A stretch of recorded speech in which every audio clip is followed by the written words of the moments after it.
Going to definitely start this race here shortly, as we'll have a great race on the track at the 400-meter hurdles, and preparing for what could be another record chase for Norway's Karsten Warholm.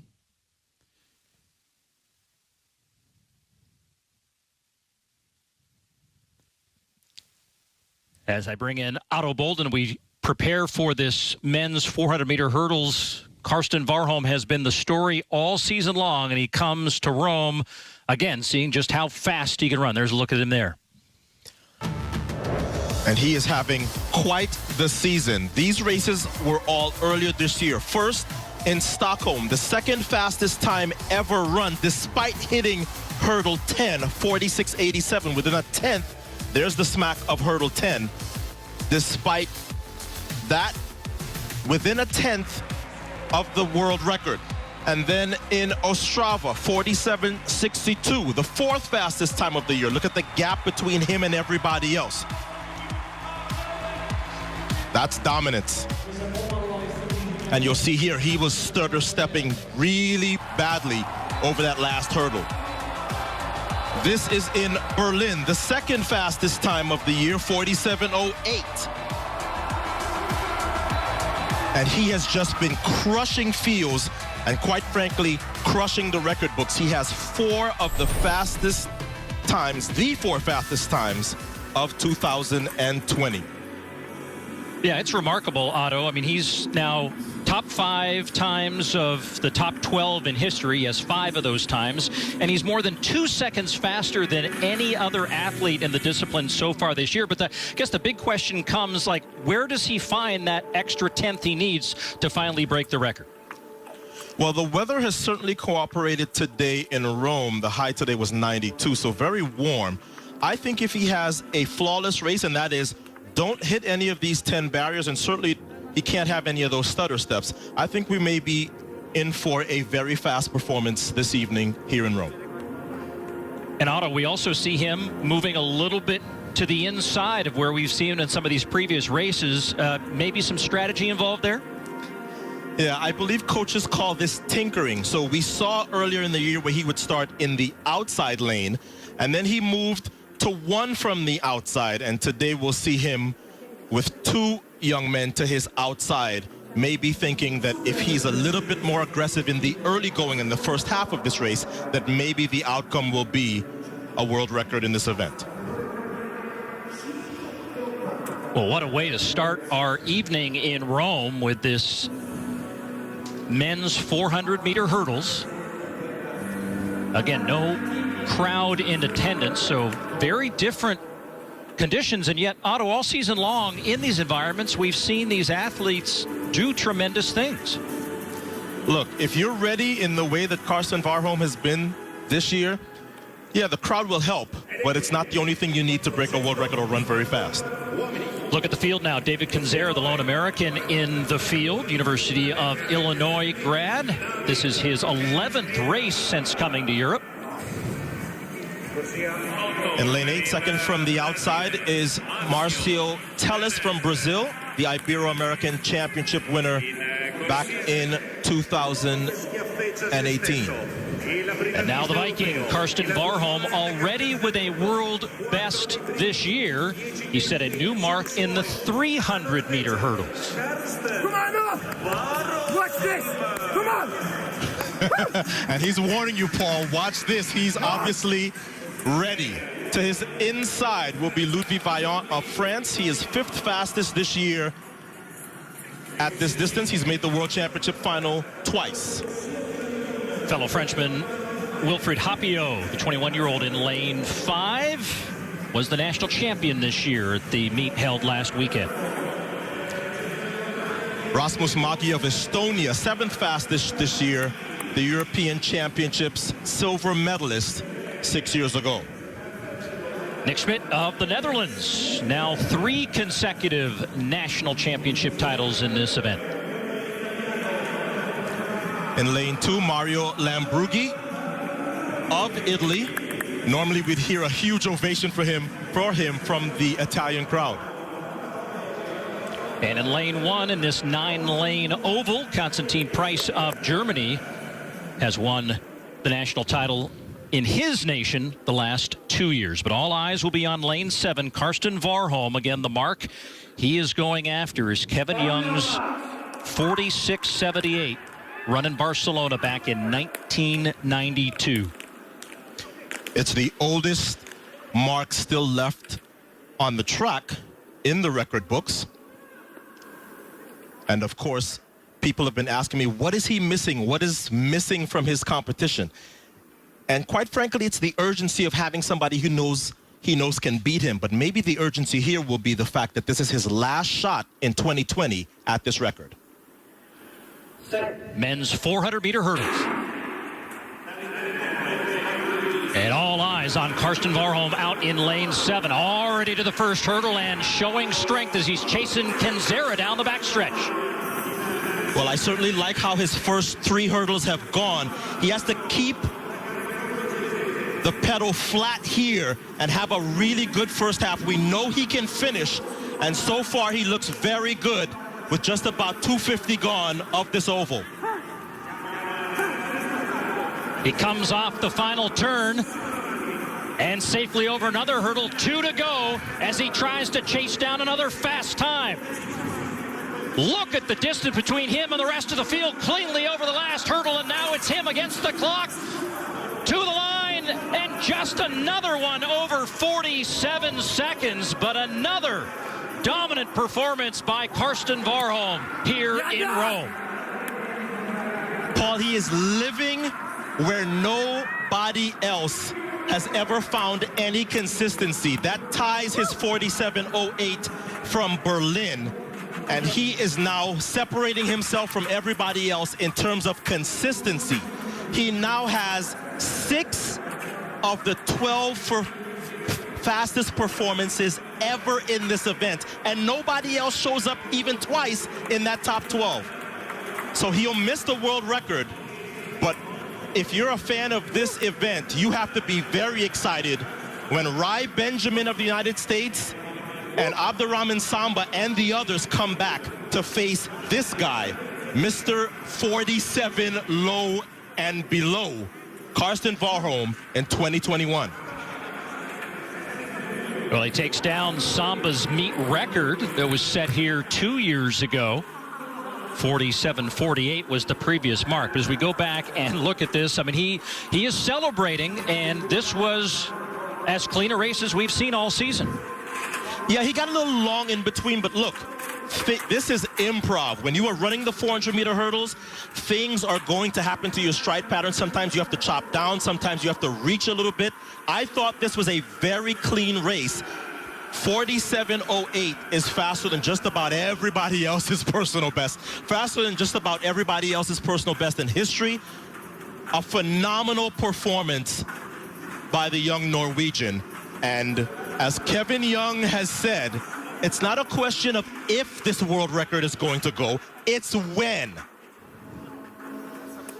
Well, potentially a decision point for Warholm. This is what he has said his last Diamond League stop. There is a national championship this coming weekend.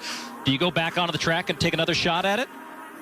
I think he's exhausted his opportunities this year. I can't see him running at the Norwegian Championships this year and we get word, oh my gosh, the world record's gone. I think this is it, but it's been a phenomenal year. He has entertained us all summer long. Another healthy environment to compete. The 72,000-plus stadium is devoid of fans, and obviously testing protocols in place, making sure that all the athletes are cleared to compete. An athlete that had a false positive COVID test earlier he was 6th in the World Championships in Beijing in 2015.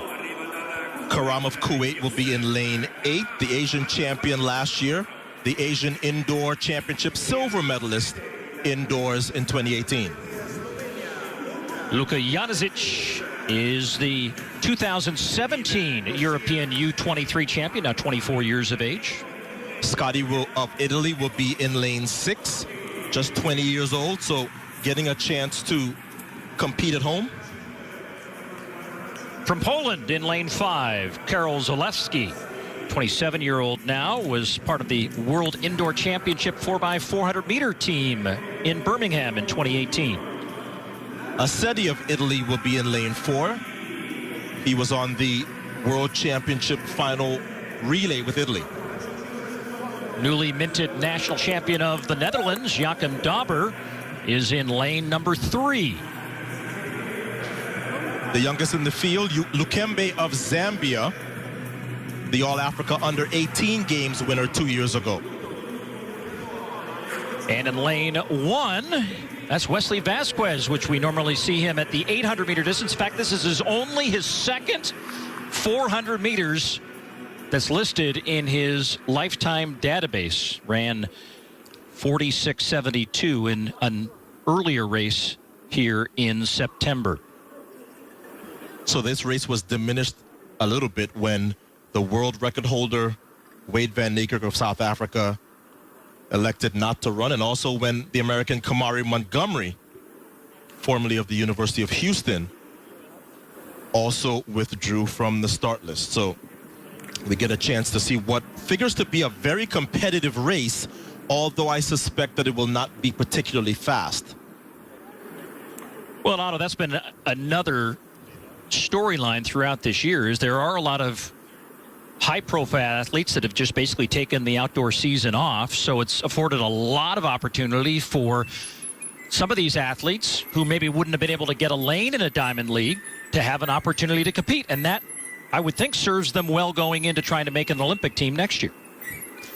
It certainly does. One of the first rules on Broadway for stars is not to let the understudy get on, right? Perform no matter what. Some of these understudies are going to get some confidence from this year, perhaps, and it will serve them well in 2021. Fastest lifetime best in the field is Yusuf of Great Britain, 44.54. And the fastest time this year is 44.91 by the American youngster Robinson. Men's 400 meters from Rome.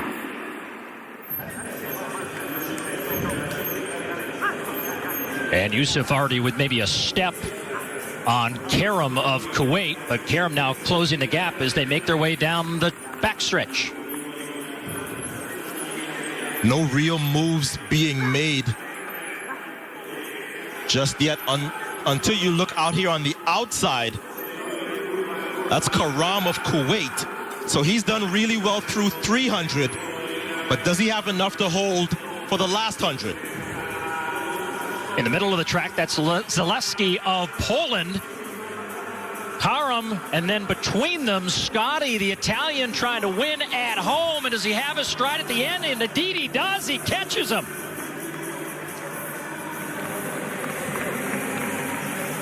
And I would say, nice Otto, the crowd goes wild. But that's a good close for him. And That's a new an lifetime best. Oh, wow. That's an excellent close there, Paul. So you run it home, you get a personal best on a track which he's probably been running on for quite some time.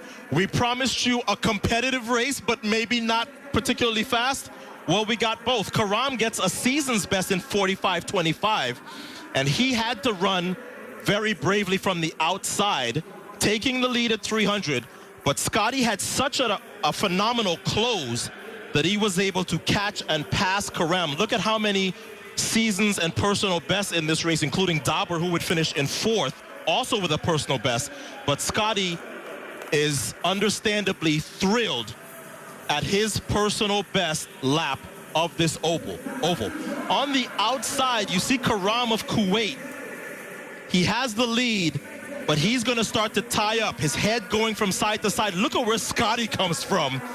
4th to 3rd to 2nd, and gets the lead in the last meter, and then a good lean, Paul, secures the win and his personal best. Well, as you said, give these understudies a chance to play on a big stage, and they all performed very well. No one better than the hometown winner, Scotty of Italy.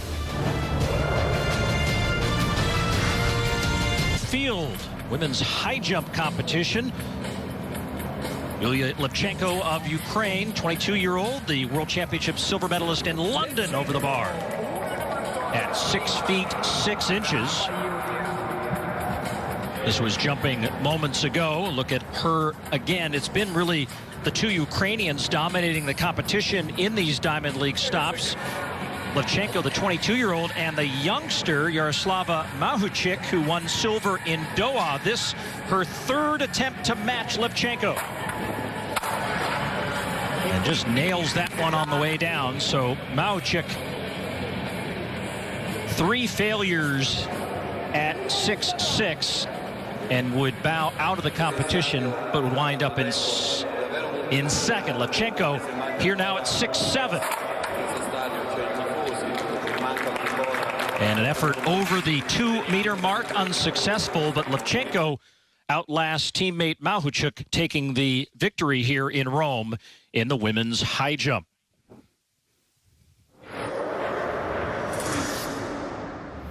The headline event tonight is because of this man, Mondo Duplantis, world record holder in the pole vault. Early vaulting at 19.2 1/4. And yeah, there's just a little bit of space between him and the bar. He has been going after Sergei Bubka's best ever vault outdoors. Bubka also holds the stadium and meet record here in Rome. And so we'll follow Duplantis as that bar goes ever higher. As we now transition, bring in Alicia Montano for the call of the men's 3,000 meters.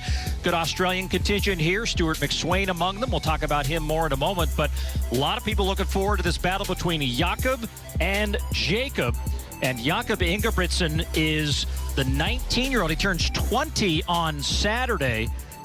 He has been very strong all season long, but there's a look at McSwain, the Australian. He's trying to go after Craig Montram's national record in this event, and Alicia Kiplimo, with a big victory a couple of days ago, goes up against Ingebrigtsen.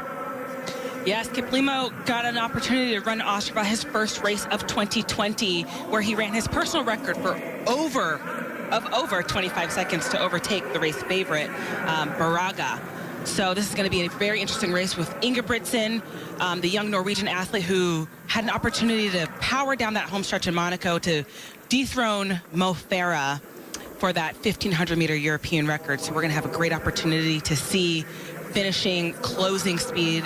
Should these athletes be anywhere near each other, and not to be discounted is, of course, McSwain of Australia, who has the best personal time in this event. That Australian national record is 7:32.19. McSwain talking at the press conference yesterday, saying that his fitness is really strong, coming off a good performance in Zagreb at 1,500 meters, running 3:32.17. So like Ingebrigtsen, Alicia, you know, these 1,500-meter guys kind of moving up in distance, feeling like this is a good distance. It's not the 5, and in fact, had the Diamond League schedule been as it was to be in 2020, this was going to be the longest distance contested in the Diamond League, as they were going to go to the 3,000-meter distance. Yeah, you have to think, you know, for these 1,500-meter runners and these 5,000-meter runners, it's not quite in the middle, but it's somewhere, it's the closest space that we can see where these two distances, these athletes from these two distances can actually match up and see what they can do.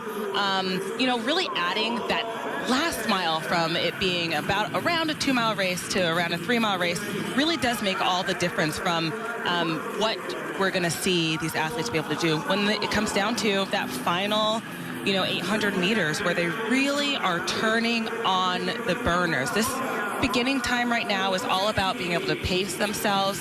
It's about being able to draft and work off of each other. A lot of it also is tactical. They're playing a game of chess right now. Everybody is kind of feeling out where each other are, where they have been.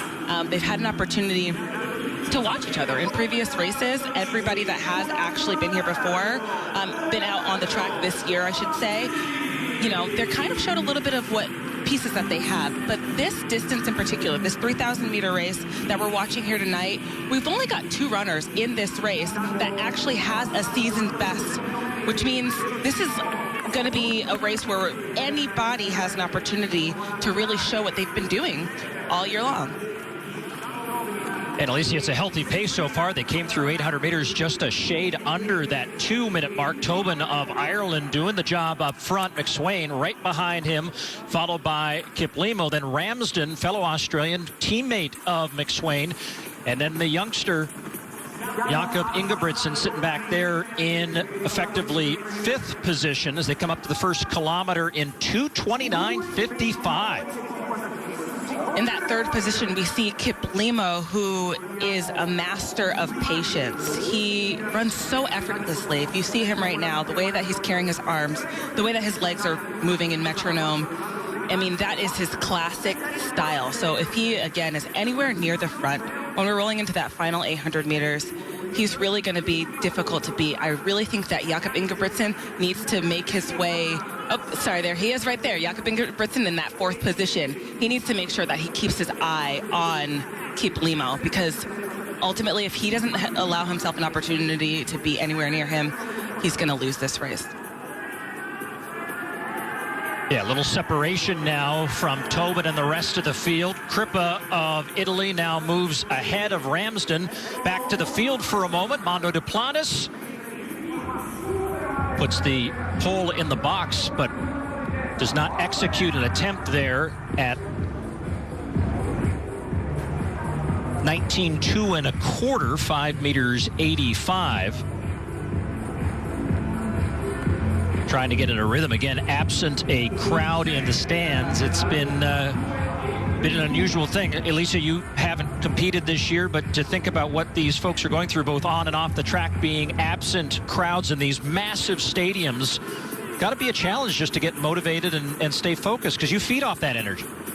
Definitely. I think, one of the things that you need to do in practice in general is you need to be prepared for all situations. And I really do think 2020 has been the year for these athletes that have chosen to compete, that has added another notch of mental toughness to their game for 2021. So honestly, if you were able to have an opportunity to compete and you were able to get yourself up for these meets with nobody in the stands, I really think that these athletes have, again, added another amazing tool to their toolbox for next year.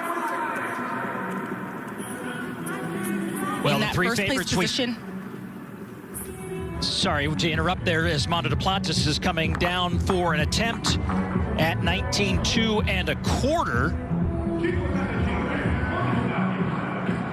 Been a long season for him. Started pole vaulting in the backyards when we were in that full quarantine, and coming off those world records, twice breaking it indoors this year.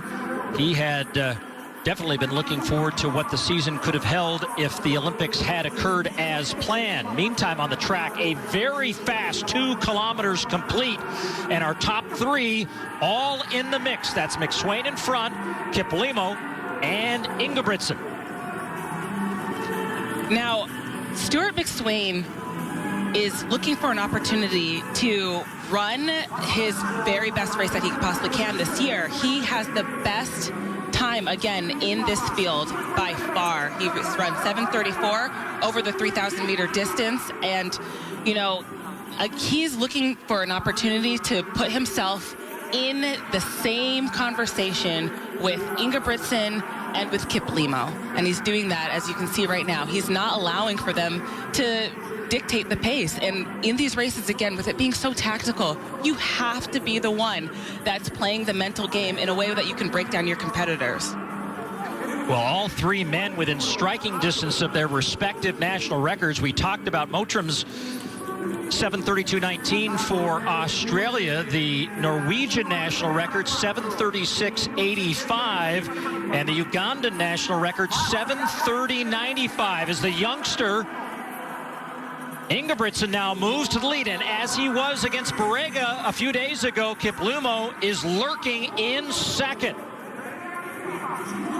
We talked about this. If these 2 athletes in particular, we talked about Kiplimo and Ingebrigtsen, if they are anywhere near each other, we're going to see a very fast final lap, especially because we've had an opportunity to see them race already this year. We know they're primed, and Kiplimo has had over a week to rest, but he knows what he can do closer to this distance.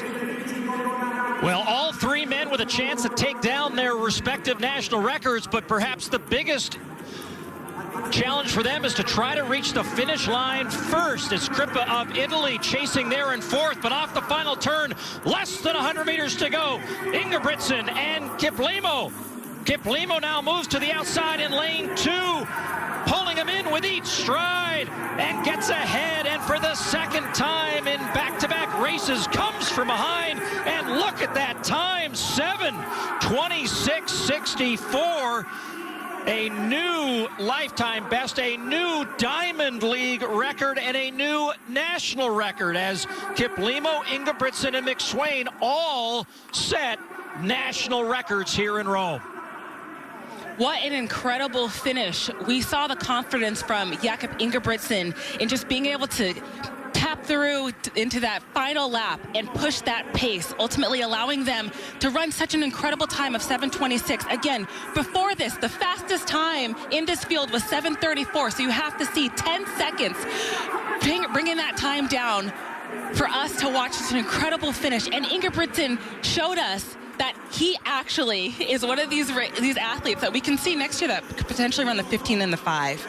Again, right here we see Jakob Ingebrigtsen powering home, but Kiplimo, patience is his virtue. He sat right behind him and just tap, tap, tap until he saw him break down, and ultimately tugged away at that final couple of strides to take over Ingebrigtsen for that win. Well, Ingebrigtsen came in with a seemingly pedestrian lifetime best of just over 8 minutes. He'd run 7:51.20 indoors, but we all knew he was capable of something fast, and in benefiting from the work that McSwain of Australia did at the front end of this race, benefits as all three of these men, including Crippa, who finished well back in fourth, all set new lifetime bests and new national records as the Olympic Stadium comes to life with record-setting performances in the men's 3,000.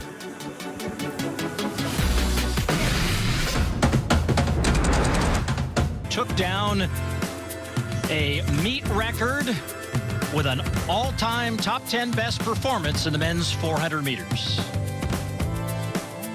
So, meeting record for you here today. What was your feeling when you crossed the finishing line? You know, for this year I'm getting a lot of meet records, so that feels awesome, of course. And you know, my average time this year is really good. The only bad race I had was in Ostrava, but all the other races have been 47.10 or lower, so I'm really satisfied with, you know, being on that level. But also it's historic, like if we talk about the 5 fastest races for a hurdler, a male hurdler. So how do you feel about that? You know, of course, it feels good, and you know, I'm really satisfied to be the place that I am, and I feel like we got a lot of good things out of this season actually. So.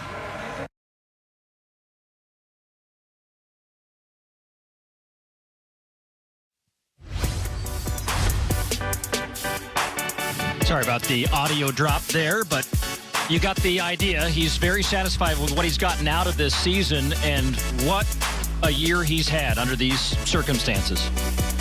Yeah, the world lead, all the meeting records, 4 of the top 10 fastest times in history in a year where he's had no competition, and everyone else is at home just watching him set these records.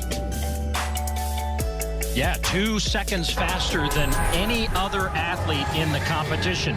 As we get prepared to step aside here at Rome, we're going to give you continuing coverage of the men's pole vault competition. Stay with us.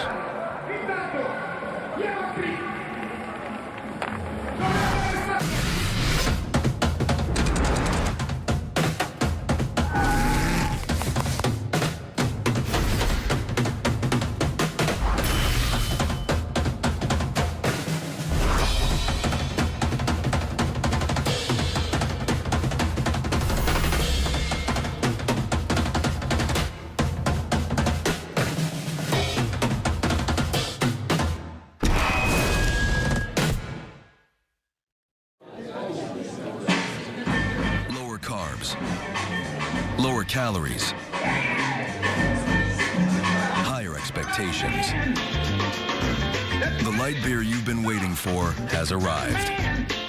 What does Domino's know about tacos and burgers? As delivery experts, we know they shouldn't be delivered like this. Thanks for the soggy tacos spread across the bottom of my delivery bag. The burger was wilted. We hate to see anything delivered poorly. We wanted to give you a burger that is designed to be delivered. A taco that was made to deliver right. A taco from Domino's? What? Oh my. The new Domino's cheeseburger pizza. This is our new chicken taco pizza. Now the best way to get a taco or burger delivered is to get a Domino's pizza. That is not a soggy taco. This is a Tempur-Pedic mattress, and its mission is to give you truly transformative sleep. So no more tossing and turning or trouble falling asleep, because only Tempur-Pedic uses proprietary Tempur material that continuously adapts and responds to your body to relieve pressure, so you get deep, uninterrupted sleep all night, every night. Take advantage of our best offer of the year and experience your best sleep of the summer. All Tempur-Pedic mattresses are on sale with savings up to $500. Learn more at TempurPedic.com. No one knows where it comes from. Why some have it and some don't. It's the fighting spirit. It consumes fear and weakness.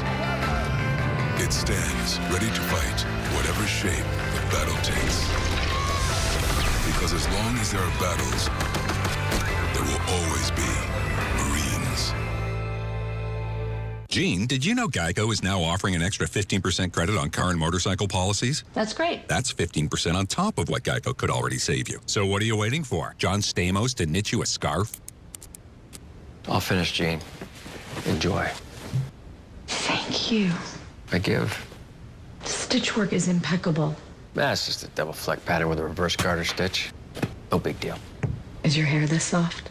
Softer. Geico. Save an extra 15% when you switch by October 7th. Lower carbs, lower calories, higher expectations. The light beer you've been waiting for has arrived. Back in Rome, Ben Broders of the Netherlands, a second miss there, just having cleared the previous height for a new national record. Now, Mondo Duplantis at the same height. And the world record holder with a successful clearance on his second attempt after his first miss of the competition. So he's the first one over the bar here, the prohibitive favorite.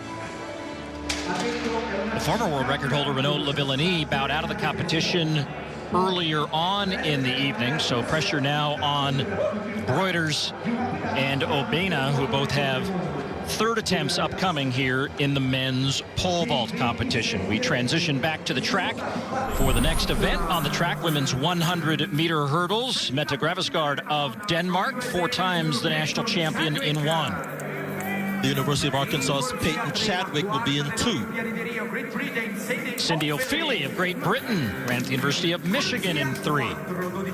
The Finnish national record holder Anne-Marie Court in lane 4. Luminoso Bogliolio of Italy will run in lane 5, World University Games winner last year. Nadine Visser of the Netherlands will be in lane 5. Visser with the fastest time in the world this year at 12:68. Next to her in lane 7, Serena Samba Mayela of France, just 19 years of age.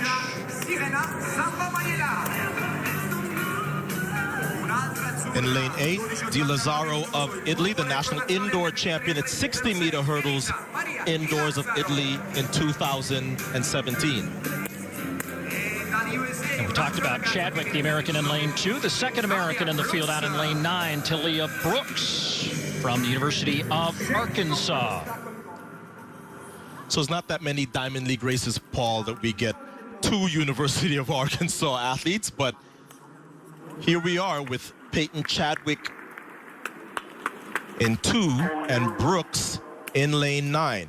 Visser, as you said, the world leader this year at 12.68. She has quite a significant lead over just about everybody else in this field. Samba Mayela is 4th at 12.73. So women's 100-meter hurdles, the world leader Visser in lane number 6.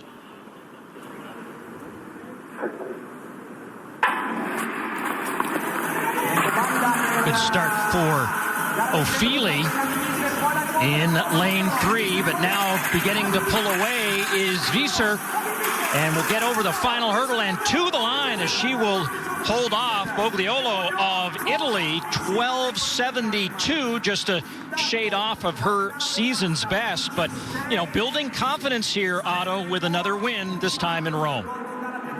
Yeah, and she ran like somebody who has been there and done that. She was in the World Championship final in Doha last year. She also made the World Championship final in this event in London 2017. With the exception of Cindy Ofili in lane 3, this is not a field that had a lot of young women with tons of experience in high-pressure races. Visser ran like the world leader and like somebody who's been in the last 2 World Championship finals. And she's not too far off of her season's best of 12:68. Visser is 4th from the left. As you said, Ofili, who was just off the podium at the Olympics in 2016, got a good start, but from then it was all Visser, and you see the gap between her and second place as she crossed the line. So a good performance once again from Visser. She's been performing well all year long. Quickly now, a look back to the pole vault competition as they moved the bar up to 19.8 1/4. Duplantis, the only one left in the competition, so he gets over that 6-meter mark, which gives him the meet record overtaking Bubka, and now, more than likely, he will go after Bubka's outdoor world best as he's been putting the bar up to 20 feet 2 inches. We'll await that and be back with more competition here from the Olympic Stadium in Rome in just a minute. Here in the 110-meter hurdles, that was Dalmolin of Italy in 1, and then Constantino of Brazil in lane 2. Aaron Mallet, who remember winning the U.S. indoor title this year in Albuquerque. Speaking of strong indoor performers, Andrew Pazzi was that world indoor champion back in 2018. The aforementioned Willem Belocian of France will start in lane 5. He was the European Championships bronze medalist back in 2016, a former world junior champion as well. And Belocian must be having flashback deja vu problems because he looks to his right, and there is Freddie Crittenden for the 2nd consecutive race. Same assignments as we saw back in that Zagreb race. Perini of Italy will be in lane 7, the European Under-20 Championships silver medalist back in 2013. The African champion in the Olympic year of 2016 was this man, Antonio Alcana of South Africa. And Kuwaiti's Al Yuha will be in lane 9. Twice he's been the Asian Championship silver medalist. In fact, he's won medals, those silver medals, in the last 2 Asian Championships in 2019 and in 2017. But here's where the race figures to be. The 2 fast starters, Mallet and Belocian. And Pazzi, of course, as a world indoor champion, known for his great starts as well. Belocian is 3rd fastest this year. Pazzi is the 2nd fastest in the world at 13.14. That equaled his personal best. That was back in Monaco.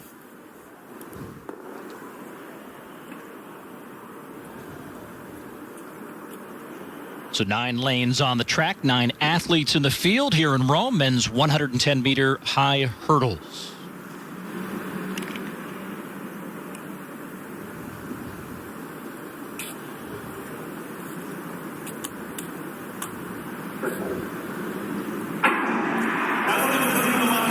Underway cleanly. Good start by Crittenden, and Andrew Pazzi now with a slight advantage there in the middle of the track. Has the lead. Can he hold on to it? Aaron Mallet moving up on the inside, but he's not going to have enough real estate to catch him as Pazzi comes away with a good win, 13-15. will be the official time, just rounded down from that unofficial 13:16. So a good win for Pazzi, who sustains that normally hot start and wins here on a hot night in Rome. Yeah, and Pazzi has to be very happy with his season. He's now equaled his personal best once with 13:14. His personal best was from 2017, and now he's come very close to equaling it again. That's significant as we look at Pazzi, who had a nice surge between 3 and 4 right here. You see him get himself to the front after just an average start, and then once he got that lead, he held it. For somebody who has always been good indoors but has struggled to find that kind of form outdoors, this will do a lot for his confidence as he heads to what we hope to be the Olympic year in 2021, because it means that he has been working on the final 5 hurdles, and that work that he has been doing is paying big dividends. So Pazzi gets the win in a near personal best time, and his consistent 2020 season continues. So we're back to the inside of the track to witness the first attempt at history, doing a little crossing guard work there as the shot put is happening adjacent to the pole vault runway. As the bar has now been moved to 20 feet 2 inches. This is below the height he cleared indoors to be the new world record holder, but this would be the highest vault ever outdoors. First attempt for Duplantis.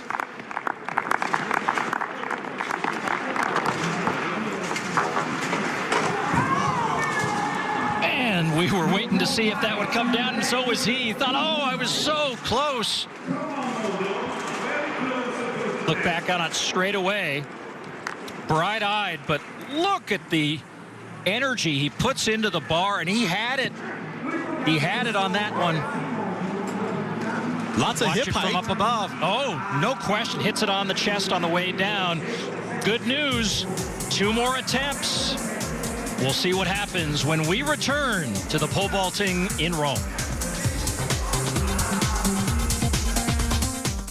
What if you drove an SUV that paid attention, even when you didn't? Use here in Rome at the 800-meter distance as we look at a full field out on the outside. The pace setter is Sudath Saka, and next to her, Eleonora Vandi of Italy. But next to them in lane 8, Alicia, Laura Muir here in this race at 800. We've got Laura Muir. She's the 4-time world champion finalist in the 1,500 meters. She's going to be looking to come and hone in on her speed. And her training partner, Gemma Ricci, they have decided that they were going to actually quarantine together to really push each other this season. And of course, Hedda Henne, who had an opportunity to break the European record in the 800 earlier this year. Look at the rest of the field. Laura Hoffman of Switzerland was just introduced, and there's the American Kayla Edwards. Ran at Oklahoma State University. Noelle Yarago, who also does a lot of pace setting at 800 meters, is going to run the full race here in lane 3. Alexandra Bell of Great Britain. And then Elena Bello of Italy and Christine Herring of Germany. Herring, the 6-time national champion. She won earlier at the national championship meet in Germany earlier this summer. So women's 800 meters. You mentioned Hedda Henne, who now has the fastest time in the world this year, 1:58.10, as these women toe the line at 800 meters. But Alicia, looking at the stats, only 7 women have broken 2 minutes so far in 2020. 3 of those happening just a couple of days ago. Last year, for comparison, 26 women. It's a very different year for this event. Yeah, this is going to be, a race where women need to kind of race against each other in order to get those faster times. The more you race the 8, the more your time comes down. It is an event where you have to continue to program yourself to, really have it be a race that it's just so second nature for you to just click off the times. As we see right now, we've got the pace setter that is out here by herself. Generally, when we have a pace setter in this race, you kind of want to be a little bit closer to them.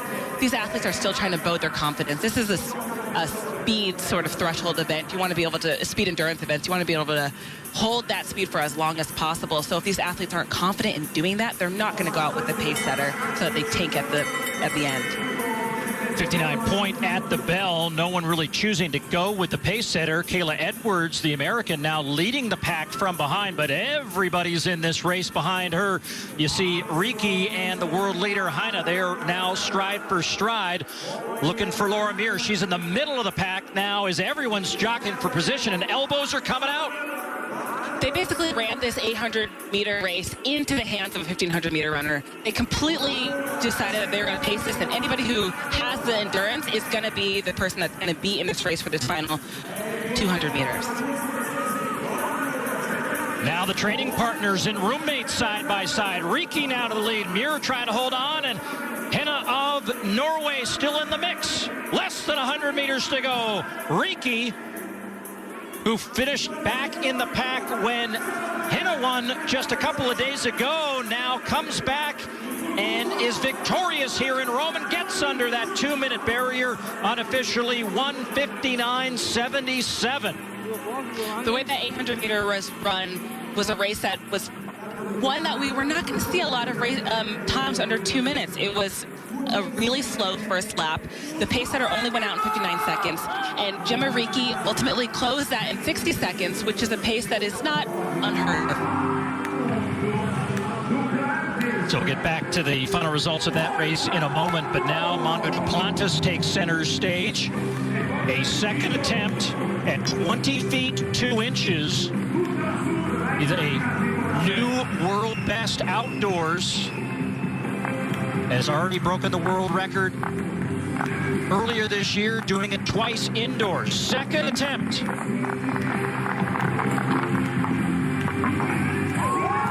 that time he got it. Best ever indoors and now best ever outdoors. Mondo Duplantis.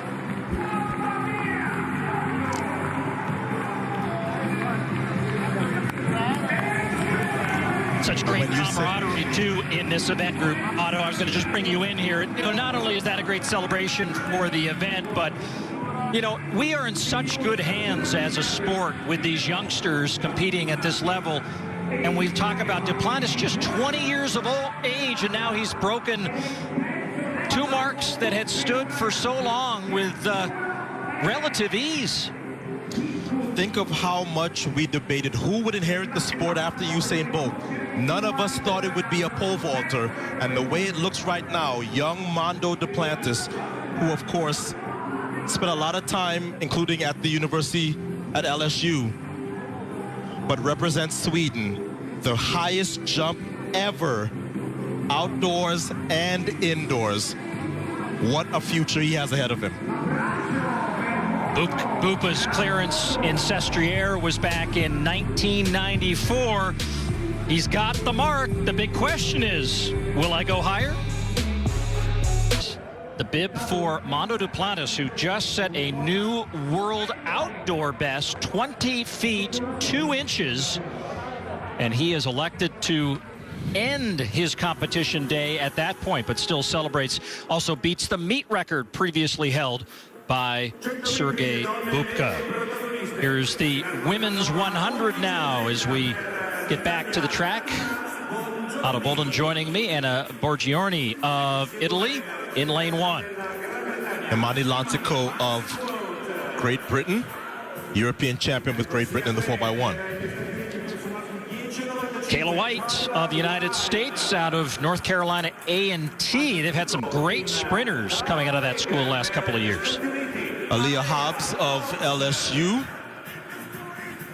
U.S. champion in 2018. And here is the double Olympic champion from Rio, Elaine Thompson-Herah. Second fastest time in the world this year, 10:88, but this is her first international appearance. Del Pont will be next to her, was riding a nice win streak up until very recently. She's from Switzerland. Marie-Josée Talou of the Ivory Coast, silver medalist in London at 100 and 200 meters, but has been not near her lifetime best, half-second off so far this year. And Antonique Strawn of the Bahamas will be in lane 8. She has range from 100 all the way up to 400. And in lane 9, Maria van Hoenenstein of the Netherlands, the 25-year-old, gets a lane here. And, you know, we have only seen Elaine Thompson-Herah in sort of domestic meets, has run pretty well, comes to Europe. What's her goal at this meet? Well, obviously, to win would be the first thing. But I think she wants to see how her leg is holding up. She has had a history of some Achilles problems. So the Jamaicans were the top 2 in the world in 2019. They've been the top 2 in the world in 2020. Elaine Thompson-Herah, second fastest, as you said, this year, behind Shelly-Ann Fraser-Pryce, just as she was last year. Given what everybody else has been running this year, other than Shelly-Ann Fraser-Pryce, unless Thompson-Herah has not traveled well, I expect her to dominate this field. She is in lane 5 here in Rome.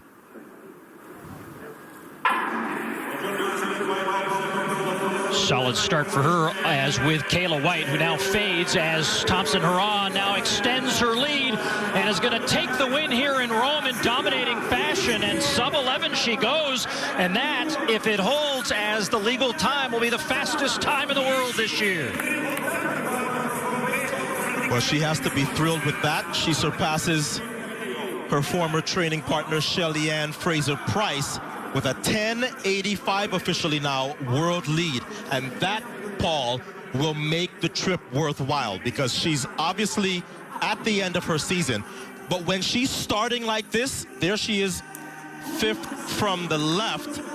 When she's starting like this, she's just about unbeatable. This looks a lot like her win in 2016 at the Olympics, but that Achilles has been hampering her first 30, and sometimes she hasn't been able to recover from really poor starts, particularly when you have the likes of Shelly-Ann Fraser-Pryce, her countrywoman, around her. But this was dominance, as we expected, from the reigning Olympic champion. Since those Olympic Games, though, Paul, remember, didn't medal at the World Championships in 2017, didn't medal at the World Championships in 2019. But if this Elaine Thompson shows up at the Olympics next year, she is going to be a contender and somebody everybody else is going to have to reckon with. Well, she definitely wants to be in that position to defend her Olympic title from Rio, and this breeds some confidence going into the final stages of the season. As we are closing in on the final few throws in the men's shot put competition, we'll step aside, but the action continues here in Rome.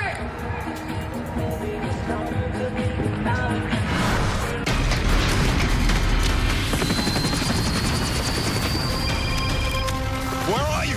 Honey, did you hear about these new Geico savings? Mom? You'll get an extra 15% on top of what Geico could already save you. Can I call you back, Mom? Your father's been researching our genealogy. We're Vikings. There's never been a better time to save with Geico. Switch by October 7th for an extra 15% on car and motorcycle insurance. Hey, we lost the Wi-Fi password. Do you remember what that is? At Domino's, we're delivery experts. So when it comes to carry-out, our team members had a few thoughts on how to make it even safer and more convenient. Deliver it. Deliver it. Delivery. Frisbee it. So we went with what we do best. Delivery to your car. Introducing Domino's Carside Delivery. Yep, truck's perfect. We do the carrying out for you, contact-free, while you conveniently stay in your car. Thank you. Just pull up at the store, check in online, and we bring your food to you. Try Domino's Carside Delivery next time you carry out 3-topping pizzas for $7.99 each. PNC Bank believes that if you can check on Henry when you're miles from home, then your bank should help you check on your account to see what's free to spend. Virtual Wallet is so much more than a checking account. Easily see what's free to spend and put money aside for your next big purchase, like a trainer for Henry. Stop it. Carl, do you have those figures? Yeah. Henry, sit. It's Carl. Virtual Wallet for digital banking from PNC. It's time to get more from your bank.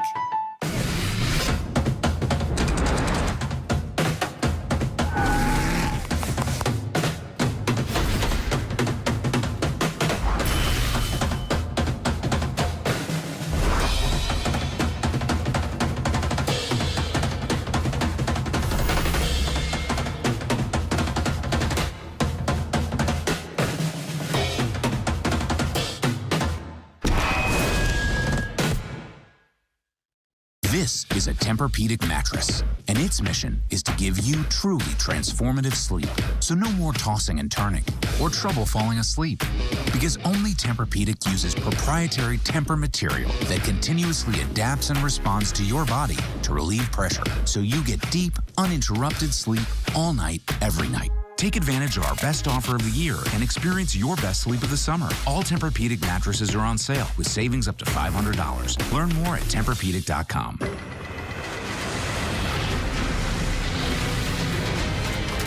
It's not just the ships, the armor, or the aircraft. It's something more. It's the will to fight and determination to win, found inside each and every Marine that answers a nation's call. Battles won.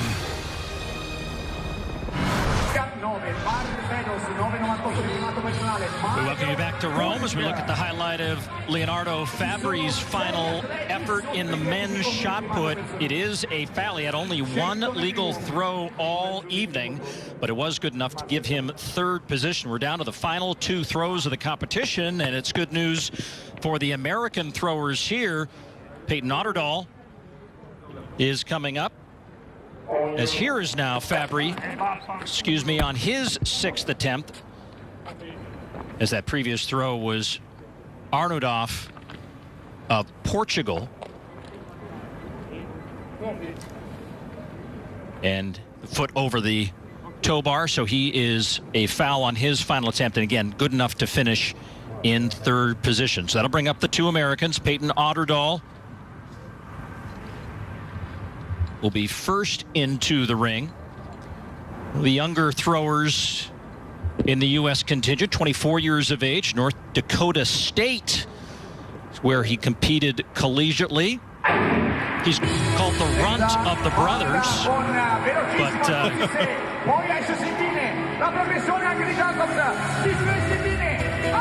but in a year where Ryan Krauser has kind of stolen the headlines, in fact, he's competing simultaneously at a meet in Belgrade.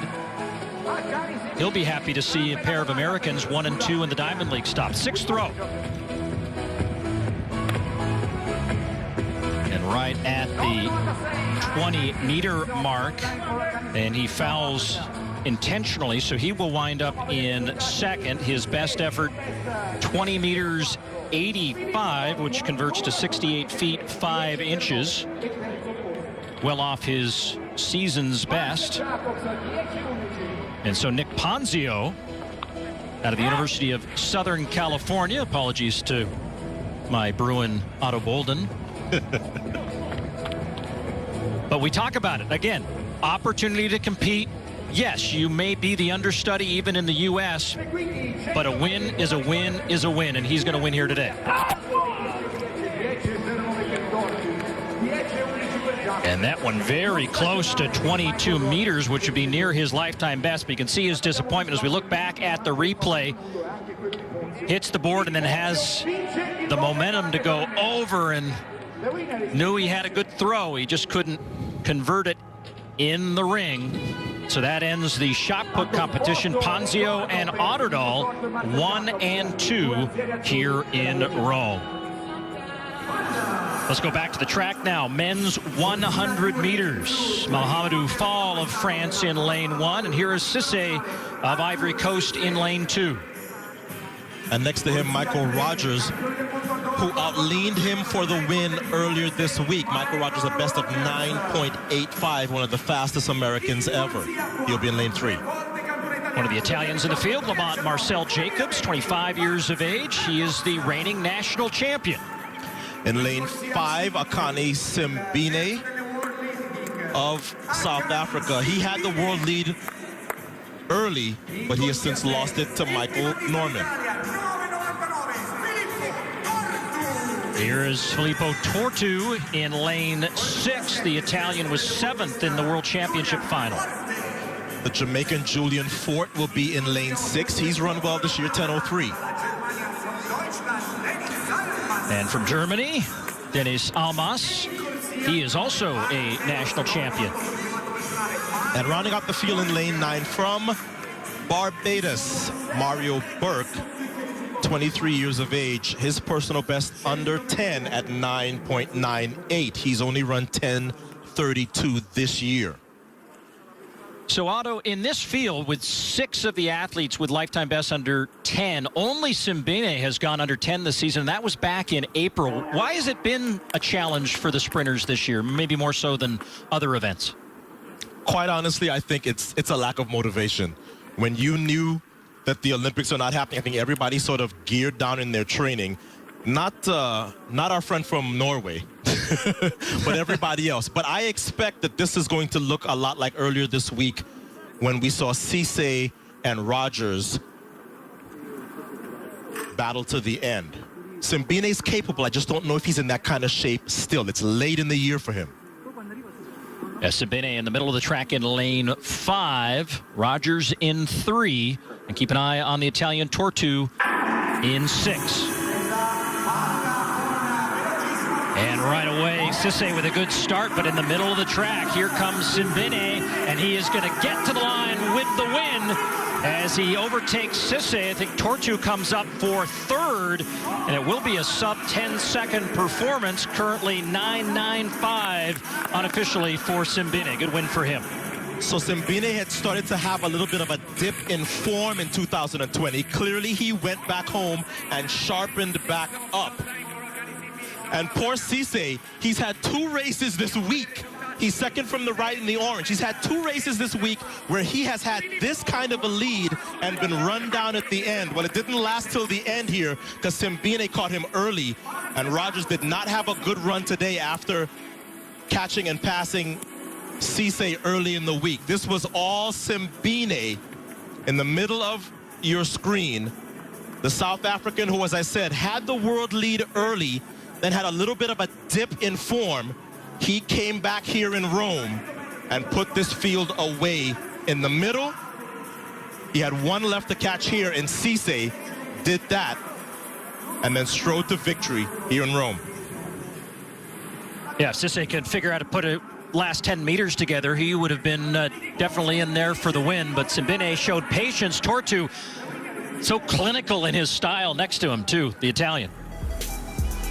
Tortu would wind up in 3rd, Cisse in 2nd, and Simbine of South Africa, your winner here in Rome.